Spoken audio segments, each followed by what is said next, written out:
Bloomberg Educated Investor is brought to you by DBFX from Deutsche Bank.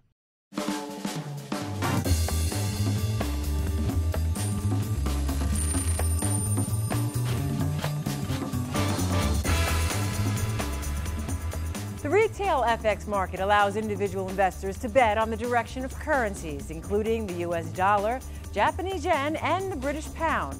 Before you start trading, however, you'll need to understand how it all works. First, trading is done in pairs.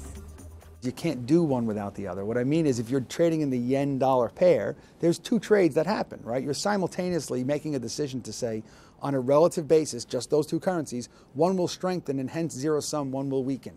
So you actually have two ideas there. So understanding the concept of it's not a physical piece of paper that you buy with a stock or a bond. You have to move on beyond that and say, actually, I'm making a decision looking at the relative value of two countries. The currencies that are traded against the U.S. dollar are called the major pairs. Those pairs that do not include the U.S. dollar are called crosses. It's sort of a lose-lose proposition for the euro.